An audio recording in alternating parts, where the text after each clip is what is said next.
Hi there, I'm Stan Baker, one of the hosts of Circle Forum, along with Shelley Steele and Steve Young.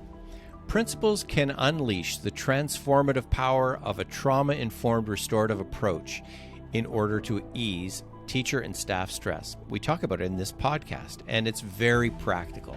1, be aware that you don't have all the answers and stay curious. 2, use restorative questions like, what's been happening for you? How's that affecting you? What's been the hardest thing for you?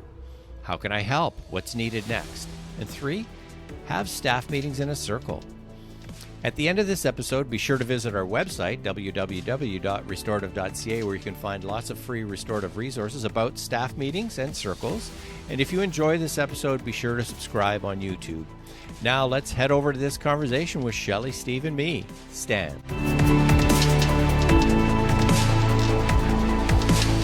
We want to continue the conversation about how to implement a trauma-informed approach to easing teacher and staff stress. And there's some things that we can do very practically that we would suggest from a restorative perspective we can do. And it starts with awareness. Shelley, let's get into that a little bit. Yeah, the term trauma-informed approach has always been really big and seems heavy to me. And I often, as much training as we've had, I don't know that people really have an answer to what that looks like all the time. But where it sits with me is understanding that I don't have all the answers, that I don't understand everybody's life experience, and that my words or my actions may impact on somebody differently than they will on somebody else based on their life experiences. So I think where we start at is having that awareness that we don't know it all, and that we have to be curious about what other people's experiences are or how they might be seeing a situation. So restorative practices really brings that stance of curiosity, that I have something to learn here. And it doesn't matter the age, the position, or whatever, that people have things to teach me as well. So let's go then to the second thing, I think, in terms of implementation. And Steve, maybe you can speak to the questions, the restorative questions, and how you would change them to really help ease staff stress. I think over the years, I've done surveys and people have done staff surveys. In this article we read talks about surveys that have been done asking teachers, how are you feeling? And that first restorative question, tell me what's been happening. But then you have to go further than that, because if all you ever ask is tell me what's been happening, and you get a long laundry list of all these things that have been happening, you say, well, thanks very much. That's a survey. It's going to the next steps. It's those next questions about, and Shelley used the word curiosity, so being curious about how is all those things that you've just mentioned that are happening, how's that affecting you? What's been the hardest thing for you, which is one of our standard questions. What's been the hardest part of this? And then even going deeper than that, saying, how can I help you? Is there something I can do? Is there something that you need that I can help you with? And so it's more than just simply asking what's going on. Anybody can do that. It's then going deeper.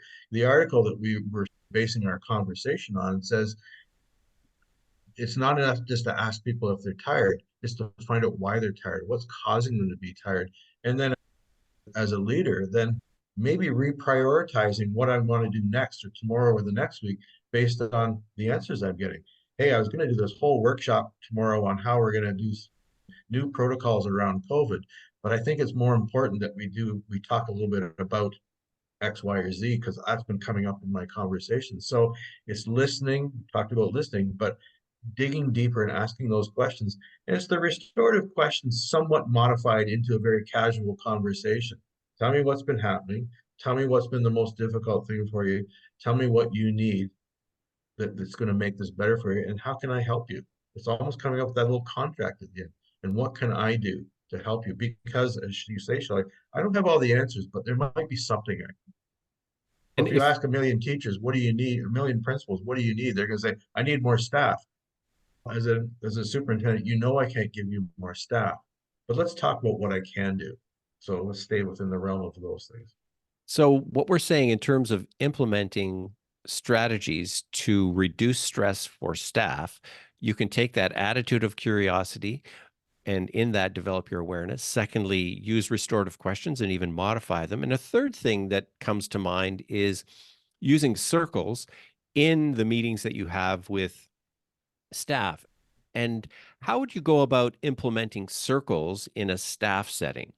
I've done that many times, and whether it's in a staff meeting or on a PA day or whatever, that the amount of time you get will dictate how you do it. I've had a staff of 65, actually more than 65 on that day during a PA day, and we started off with one very large circle in the gymnasium. And we went around with one question. And that first opening circle with one question took us an hour.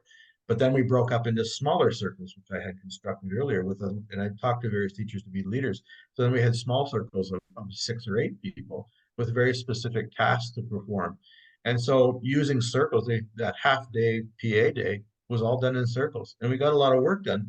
But as I'm walking around listening to the circles, most of them are talking about what are they doing this weekend and all this kind of stuff. And I ignored it because I knew that was a necessary part of what they needed to talk about that day as well as their own personal lives, because we still got the job done. So as a board leader, as a superintendent, or even higher than that, giving your board leadership staff that time to have circles. And we would always get together for our principals meetings in a big, large auditorium or room, and we sat at tables or whatnot. But there's no reason you couldn't do circles in that. And to the same goal, give people a chance to talk and give them guiding questions, and put a leader at each table and say, here are the questions I want you to work through with this group, and give it. And a lot of it could be just about how things are going at school and what can we all do, but it could be also very specific tasks that we need to get accomplished in terms of academic things. Circles can be used quite easily with leaders. They just have to be trained, and they have to understand how they work before they try them. Right. And the more opportunity you give people to experience them in not conflict situations, not tough questions, it could be talking about a professional piece, or it could be just checking in with each other. The more experience people get with that, the more comfortable they become using it, just like anything. So you start with less threatening or less intense topics, and you move. Now the group knows how to do these things. So now when we're going to have a really tough conversation, we feel comfortable having it in that format, and we understand how it works. And in a circle, for example, to just go around and give everyone a chance to speak to whatever the question is. I love the idea of just having a simple one question in the gym with the whole staff group, just one question. I did something similar with a whole tech department. There were about 45 or 50 people. And the one question we asked was, what are the questions we should be asking about this new software initiative? And then the manager was just writing like fury at all the feedback and all of the great ideas that came to him from the group because of the question we asked. It can take the form of the kinds of questions you ask, simple go-arounds. It doesn't have to take a long time. I think that too, with circles, people may need to just experience it. We've said this a lot, that people need to get into a circle and realize it's not just about singing Kumbaya. It's actually about listening to other people and working through ideas and disagreeing in a way that's respectful, allowing emotion to be expressed, and that's okay. Some people need somebody sitting beside them. Some people just need an observer giving them some feedback afterwards. But there's lots of opportunities to have those kinds of conversations as ways to ease staff stress, whether that's a principal to teachers or superintendent to principals. The easiest way to implement some things is simply start doing it. And we talk about we talk to teachers all for years about how to implement restorative practices back at your school. And they say, but I'm the only one trained. Well, then start doing it yourself. Start doing it in your own classroom. As a principal, if you think it's a valuable thing, maybe your superintendent thinks it's not, maybe other principals say, you're wasting your time. Just do it yourself. Do it in your own school. Start to implement that approach with your staff. Or maybe you just do it with some staff. And then eventually, in every school I've ever been in, the word spreads pretty quick. Hey, he's talked to these people. And so eventually that will spread around your school. So maybe you start with just a few teachers, you drop in on them at the end of the day, say, hey, I need to talk to you about, and just start asking those questions and start that approach with a half a dozen teachers.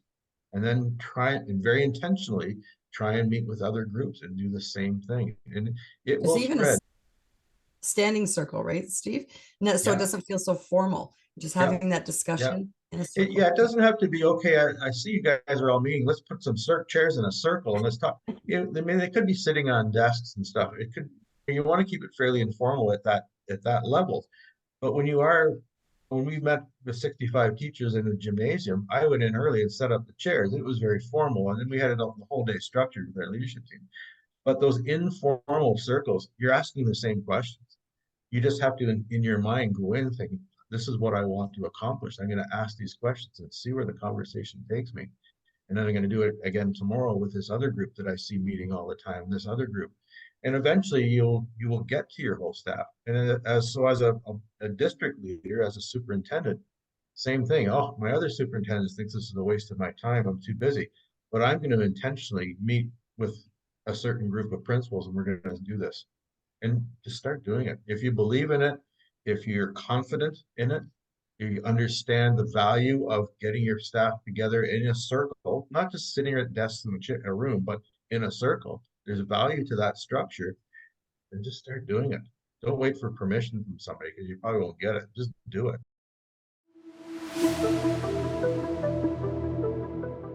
Implementing change starts with you as the leader of the school.